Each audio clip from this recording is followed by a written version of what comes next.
오늘 거룩한 주일 예배 참 잘 오셨습니다. 하나님 아버지의 크신 은혜와 축복이 우리 모든 성도님들 한 분 한 분 위에 모든 삶 속에 함께 하시길 예수님의 이름으로 축복합니다. 우리 서로 사랑합니다. 축복합니다. 인사 나누겠습니다. 사랑합니다. 축복합니다. 성경의 모든 말씀을 통해서 우리가 알 수 있는 것은 주님의 말씀을 읽고 묵상할 때마다 하나님 아버지의 마음을 알 수 있고 느낄 수 있다는 것입니다. 특별히 오늘 함께 읽은 본문의 말씀을 통해서 알 수 있는 것은 하나님 아버지께서는 그의 자녀에게 축복해 주시기를 원한다는 것입니다. 성경 말씀을 읽다 보면 눈에 띄는 단어 가운데 하나가 있다면 축복이라고 하는 단어입니다. 22절 말씀에 보면 여호와께서 모세에게 말씀하여 이르시되, 하나님께서 말씀하여 이르신 것은 어떤 것입니까? 하나님의 자녀들을 축복하라입니다. 자녀를 키우면서 제가 부족하지만 한 가지 깨달은 것이 있습니다. 부모는 자녀를 어떤 순간에서도 축복하기를 원한다는 것입니다. 부모의 마음은 어떻습니까? 자녀가 나보다 더 잘 되기를 늘 원하는 마음이 부모의 마음에 있지 않습니까? 하나님은 하나님의 자녀가 하나님의 자녀로서의 은혜와 복을 누리기를 원하십니다. 그래서 우리가 드리는 예배 가운데 예배의 순서를 보면 특별히 맨 마지막 순서 가운데 하나가 축도입니다. 축도가 예배의 순서 가운데 있다는 것은 하나님은 하나님의 자녀에게 복 주시기를 원하신다라고 하는 사실을 분명히 말씀하고 있는 것입니다.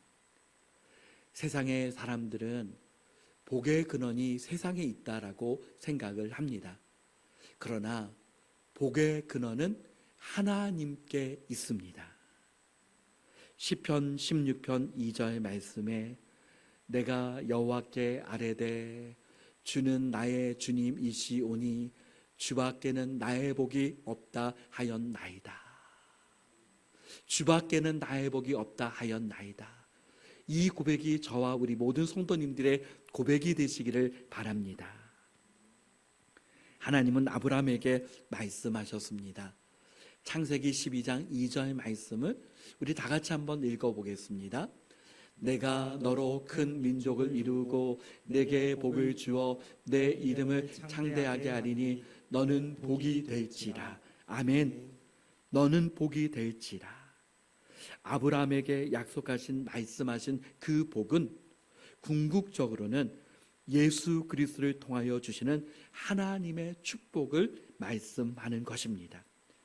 그래서 갈라디아서 3장 9절 말씀에 그러므로 믿음으로 말미암는 자는 믿음이 있는 아브라함과 함께 복을 받느니라. 그러므로 하나님께서 주신 가장 큰 축복은 믿음의 복이요, 예수 그리스도를 믿는 믿음을 통해서 하나님의 자녀가 된 것임을 믿습니다. 하나님은 민수기의 말씀을 통해서 축복하라라고 말씀합니다. 민수기 6장 22절 여호와께서 말씀하여 이르시되, 무엇을 말씀하고 계십니까? 23절 말씀에 보면 이렇게 축복하여 이르되, 하나님은 먼저 축복을 말하라 라고 그렇게 말씀합니다. 축복이라고 하는 단어는 히브리어 말로 보면 바라크라고 하는 단어입니다. 바라크라고 하는 이 단어는 무릎을 꿇다입니다. 여러분, 무릎을 꿇는다라고 하는 것은 하나님께 기도하는 것 아닙니까? 그렇다면 축복하다라고 하는 의미는 기도하는 것, 이것이 바로 축복하다입니다. 축복하며 기도하는 것도 중요하지만 또 한 가지 중요한 것이 있습니다. 성경 전체 속에서 중요한 것은 시편 1편의 말씀과 같이 복 있는 사람이 되는 것입니다. 복 있는 사람이 되는 것, 그것이 바로 축복의 사람이 되는 것입니다. 복 있는 사람은 어떤 사람입니까? 하나님 안에 있는 사람, 하나님과 동행하는 사람, 하나님의 말씀을 가까이 하는 사람, 하나님의 말씀을 지키는 사람, 예수 그리스도를 믿는 그 사람이 복 있는 사람입니다. 그래서 이와 같은 복 있는 사람을 가리켜서 시편 1편 3절의 말씀에는 그는 시냇가에 심은 나무다. 하나님 안에 있는 그 사람이 시냇가에 심은 나무와 같다라고 그렇게 말합니다. 우리 같이 시편 1편 3절을 같이 한번 읽어보겠습니다. 그는 시냇가에 심은 나무가 철을 따라 열매를 맺으며 그 잎사귀가 마르지 아니한 같으니 그가 하는 모든 일이 다 형통하리로다. 아멘. 저와 우리 모든 성도님들이 하나님 안에서 시냇가에 심은 나무와 같이 때를 따라 철을 따라 열매를 맺는 하나님의 자녀들 다 되시길 축복합니다. 우리가 생각하는 형통은 모든 것이 다 막힘없이 이루어지는 것이 형통입니다. 그러나 하나님의 말씀의 형통은 무엇입니까? 창세기 39장 2절의 말씀같이 여호와께서 요셉과 함께 하심으로 그가 형통한 자가 되어 그의 주인 애굽 사람의 집에 있으니. 우리가 생각하면 요셉은 그의 주인 애굽 사람의 집에 있는 것이 형통이 아닙니다. 왜냐하면 애굽으로 팔려가서 애굽 사람의 종 노릇을 하고 있는 것, 그것이 우리가 볼 때 전혀 형통이 아닙니다. 그러나 하나님은 말씀합니다. 하나님이 함께 하신다면, 하나님이 함께 하시고 있는 것 그 자체가 형통이다. 사랑하는 성도 여러분, 저와 여러분의 삶 속에서 막혀 있는 것이 있습니까? 잘 안 되는 것이 있습니까? 여러분, 그 모든 것이 열리는 것도 중요하지만 가장 중요한 것은 나의 모든 삶 속에 나와 함께 하시는 하나님이 정말 주님께서 나와 함께하고 계시다면 나는, 저와 우리 모든 성도님들은 형통한 인생을 살고 있다는 사실을 믿으시기를 바랍니다. 요한 3서 1장 2절 말씀을 다 같이 읽어보겠습니다. 사랑하는 자여, 내 영혼이 자유됨 같이 내가 범사에 자유되고 강건하기를 내가 간구하노라. 아멘. 하나님의 관심은 어디에 있습니까? 하나님의 관심은 나의 영혼이 자유되는 것에 있습니다.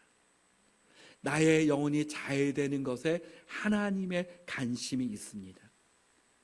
영혼이 건강하고 자유되면 그 다른 것은 어떻습니까? 그 다른 것은 따라오는 것입니다. 내 영혼이 자유된 같이 범사가 자유되고 강건하기를 내가 간구하노라. 영혼이 자유되면 이 모든 것을 더하여 주시는 하나님의 은혜가 저와 우리 모든 성도님들에게 임하게 됩니다. 마크 트웨이는 가정상담을 20년간 넘게 하면서 5가지 사랑의 언어라고 하는 책을 썼습니다. 그가 말하는 5가지 사랑의 언어는, 첫째는 언어인데 인정하는 말입니다. 인정한다라고 하는 것은 칭찬하는 것이고 축복하는 것이고 격려하는 것입니다. 마크 트웨이는 이런 고백을 합니다. 나는 한 번 칭찬을 받으면 2달간은 잘 지낼 수 있다. 마크 트웨이인과 같이 탁월한 지필가도 칭찬을 받아야 2달간 잘 지낼 수 있다고 말하니 칭찬이 얼마나 중요합니까? 예배라고 하는 의미가 다양하지만 그 중에 한 가지 의미는 칭찬입니다. 하나님을 칭찬하는 것, 하나님을 높이는 것. 하나님은 모든 이름 중에 뛰어나신 이름입니다. 하나님은 전능하신 분이십니다. 하나님은 사랑의 하나님이십니다. 하나님은 은혜의 하나님이십니다. 하나님은 인도자 되시는 하나님이십니다. 무엇보다 하나님은 구원자 되시는 하나님이십니다. 사랑하는 성도 여러분, 때로는 기도가 잘 되지 않을 때가 있습니까? 저의 경험으로 보면 기도가 잘 되지 않을 때 먼저 하나님 그분의 이름을 높여 보십시오. 내가 할 수 있는 최선을 다해서 하나님 그분의 이름을 높여 보십시오. 그러면 자연스럽게 나에게 기도의 문이 열려지는 것을 경험하게 될 것입니다. 잠언 4장 8절 말씀에 그를 높이라, 그리하면 그가 너를 높이 들리라. 사람도 마찬가지 아닙니까? 다른 사람을 높이면 그 사람이 오히려 나를 높입니다. 어떤 분이 어떤 목사님을 찾아가셔서 이런 고민을 털어놓았습니다. 목사님, 다른 사람이 저를 보면 얼굴을 찡기르는데 어떻게 하면 좋을까요? 저만 보면 얼굴을 찡그리는데 어떻게 하면 좋을까요? 그 목사님이 이렇게 말해 주었습니다. 그러면 당신이 먼저 웃어 보십시오. 당신이 먼저 웃어 보십시오. 여러분, 내가 먼저 웃으면 다른 사람도 웃음으로 화답하지 않겠습니까? 서로를 위한 축복의 기도는 어떤 역사가 일어납니까? 출애굽기 17장 11절 말씀을 우리 같이 한번 읽어보겠습니다. 모세가 손을 들면 이스라엘이 이기고 손을 내리면 아말렉이 이기더니. 아멘. 이스라엘 백성들이 출애굽한 이후에 아말렉과의 전투에서 모세의 손이 올라가면 그 전쟁에서 이기고, 모세의 손이 내려가면 그 전투에서 패배하고, 이것이 계속적으로 반복이 되어서 결국에는 아론과 훌이 모세의 손이 내려가지 않도록 함께 양쪽에서 붙들 때에 그 전투에서 승리하게 되었습니다. 모세는 손만 들었겠습니까? 아론과 훌이 함께 팔이 내려가지 않도록 팔을 붙들었다면 팔만 붙들었겠습니까? 바로 함께 기도했다는 것입니다. 모세는 하나님, 이 백성들을 축복하여 주옵소서, 이 영적인 전쟁에서 승리케 하옵소서. 아론과 훌은 주님, 모세의 손이 내려가지 않도록 하여 주옵소서, 힘과 능력을 더하여 주옵소서, 함께 기도하며 격려하고 축복하지 않았겠습니까? 모세가 그 공동체를 축복하고 아론과 훌은 모세가 계속적으로 기도할 수 있도록 축복하며 기도하는 가운데 그 전투에서, 영적인 전투에서 승리의 역사가 임했습니다. 본문의 말씀을 보면 제사장의 기도문입니다. 제사장의 축복 기도. 한 번씩 목사님들의 그 직분은 구약과 비교할 때 어떤 직분일까라고 하는 생각을 하게 됩니다. 그런데 꼭 일치하는 직분이 없지만 하나님의 말씀을 전하고 선포한다라고 하는 의미에서는 선지자적인 직분, 하나님께 예배하는 모든 것을 섬기는 차원에서는 제사장 직분, 그 같은 역할이 함께 혼용되어져 있다라고 하는 생각을 합니다. 그렇다면 여러분, 제사장의 이 기도를 통해서 우리가 알 수 있는 것은 제사장의 중요한 역할은 그 공동체를 축복하는 역할이었다는 것입니다. 그렇다면 목사님들의 중요한 역할은 하나님의 자녀들을 축복하는 일이 목사님들의 역할이다. 그렇다면 왜 하나님은 모세만 손을 들게 하지 않고 아론과 우리 함께 손을 붙들고 기도하게 하셨습니까? 공동체가 함께 축복하며 기도하는 것이 중요하다는 것입니다. 함께 기도하는 교회, 함께 힘을 북돋아주는 교회, 함께 아름다운 동역이 이루어지게 하신 것입니다. 사랑하는 성도 여러분, 우리 온 교회가 함께 기도하고 함께 힘을 북돋아주고 아름다운 동역을 통해서 하나님께서 주시는 그 여호와 니시의 은혜가 우리 모든 성도님들에게 함께 하시길 주님의 이름으로 축복합니다. 사도행전 12장 5절 말씀을 우리 같이 읽어보겠습니다. 이에 베드로는 옥에 갇혔고 교회는 그를 위하여 간절히 하나님께 기도하더라. 아멘. 교회 공동체에서 중요한 것이 있습니다. 하나님의 마음을 품는 것입니다. 여러분, 하나님의 마음이 나에게 품어지면 놀라운 변화가 일어납니다. 나를 향하신 하나님의 계획과 뜻이 더 알게 되고, 또 영원 사랑하는 마음이 내 마음에 더 풍성하게 되고, 하나님의 마음으로 우리 자신을 볼 때 정말 나의 삶 속에서 더 하나님께 영광 올려드려야겠다고 하는 그 마음이 더 솟아나게 되는 것입니다. 또 한 가지 중요한 것이 있습니다. 함께 교회 공동체 안에서 담임 목사의 마음을 함께 품는 것입니다. 여러분, 이것이 왜 중요합니까? 하나님의 마음과 하나님 자녀들의 마음이 따로 된다면 여러분, 하나됨을 이루기가 어렵고, 담임 목사의 그 마음과 성도들의 마음이 서로 따로 있다면 하나 되기가 어렵다는 것입니다.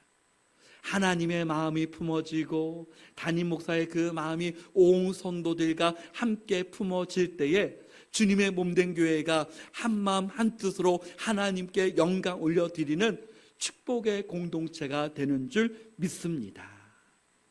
그렇다면 여러분, 마음이 품어질 때 베드로를 위하여 어떻게 기도했습니까? 간절히 기도하더라. 간절히 기도하더라. 여러분, 마음이 공유가 될 때 간절함이 나오지 않습니까? 우리도 성도들 함께 서로의 마음이 함께 마음이 품어질 때에 서로를 향한 간절한 기도가 되어지는 줄 믿습니다. 함께 마음을 합하여 기도할 때 사도행전 12장 7절 말씀에 쇠사슬이 그 손에서 벗어지더라. 쇠사슬이 그 손에서 벗어지더라. 하나님의 놀라신 은혜가 임하고 응답의 역사가 임한 것입니다. 주님의 몸된 우리 은혜로 교회가 함께 한마음 한뜻으로 나아가고 함께 서로를 위하여 간절한 그 기도를 통하여서 하나님의 놀라신 은혜와 응답의 역사들이 아름답게 열매 맺어지기를 축원합니다. 본문의 말씀을 보면, 그러면 어떻게 서로를 위하여 축복의 구체적인 말이 어떻게 해야 됩니까? 24절에 보면 여호와는 내게 복을 주시고 너를 지키시기를 원하며. 여러분, 때로는 기도가 어렵다고 생각이 되어집니까? 이 기도를 따라해 보시기를 바랍니다. 여호와는 내게 복을 주시고 너를 지키시기를 원하며. 지킨다라고 하는 것은 울타리를 친다입니다. 악한 마귀는 조금도 쉬지 않고 우리 인생을 향해 공격해 옵니다. 때로는 간교한 유혹으로, 때로는 무서운 핍박과 환난으로 공격해 옵니다.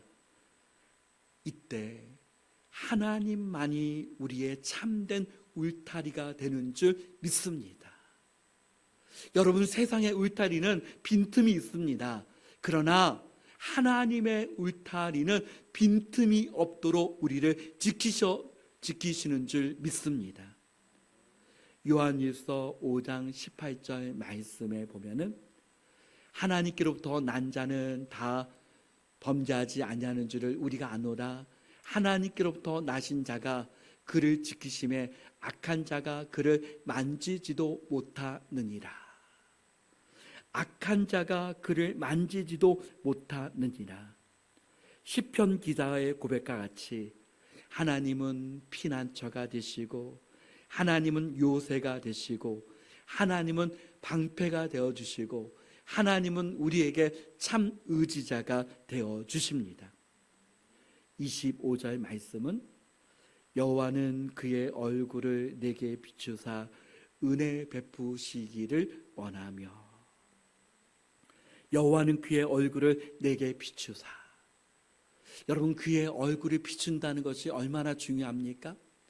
때로는 내 마음이 미움이 가득해져 있을 때는 어떻습니까? 얼굴을 보기조차도 싫다라고 하는 느낌이 듭니다. 그런데 여러분, 얼굴을 향하여 내게 비춘다라고 하는 것은 사랑입니다.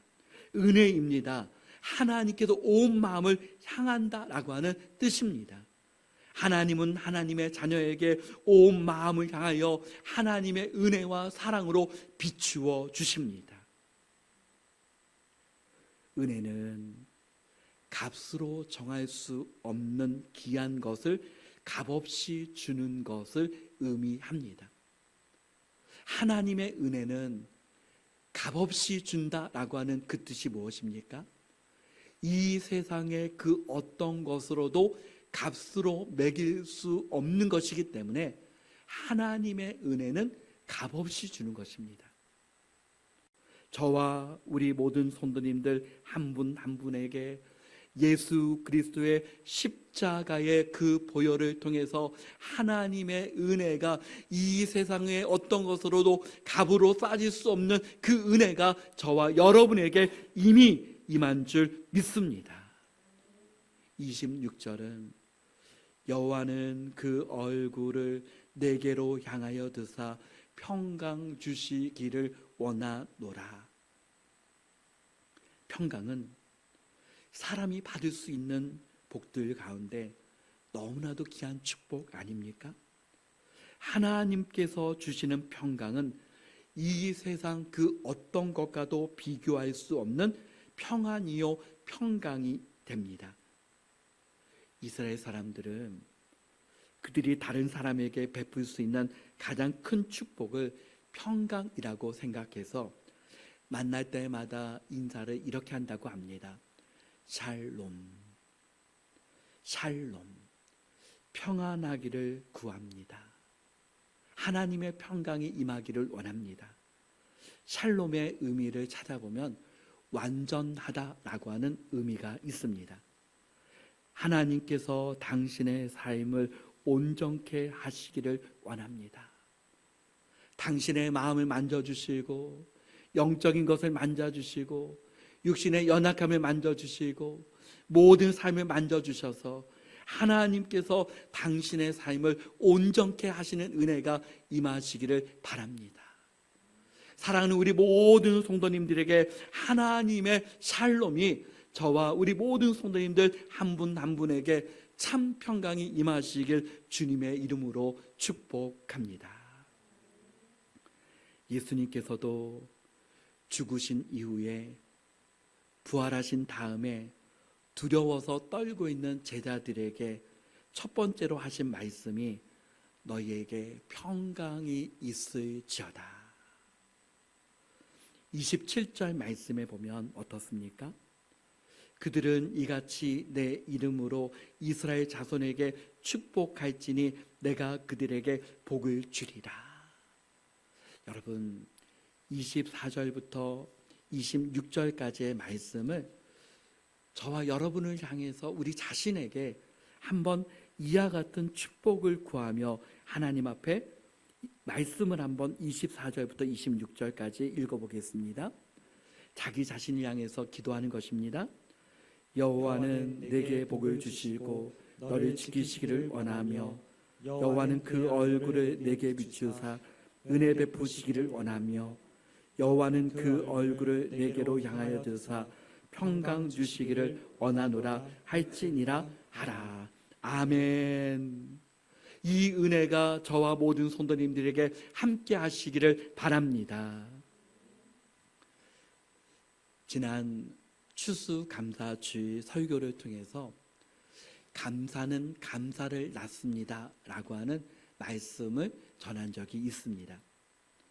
오늘 주일에 저는 이런 고백을 하고 싶습니다. 축복은 축복을 낳습니다. 축복은 축복을 낳습니다. 신명기 21장 29절에 너는 그리심 산에서 축복을 선포하고, 축복을 말하고 축복을 선포하고 축복을 위하여 기도하는 것은 하나님의 명령입니다. 너는 그리심 산에서 축복을 선포하고, 산에서 축복을 선포하고, 산에서 울리는 그 소리는 메아리입니다. 축복을 선포할 때 그 축복이 울려 퍼지지 않습니까? 그 축복이 메아리처럼 돌아오지 않습니까? 축복이 멀리 확장되지 않습니까? 그러므로 축복은 축복을 낳습니다. 오늘 본문의 말씀을 삶 속에서 가장 많이 적용했던 사람을 성경에서 꼽으라면 사도 바울을 꼽을 수 있습니다. 사도 바울의 그 서신서 편지들을 보면 그 말씀의 시작이 하나님의 은혜와 평강과 복이 함께 하기를 원합니다. 말씀을 맺을 때에도 하나님의 은혜와 평강과 축복이 함께 있기를 원합니다. 우리는 다른 사람에게 축복을 안겨다 줄 수 있는 권한은 아무에게도 없습니다.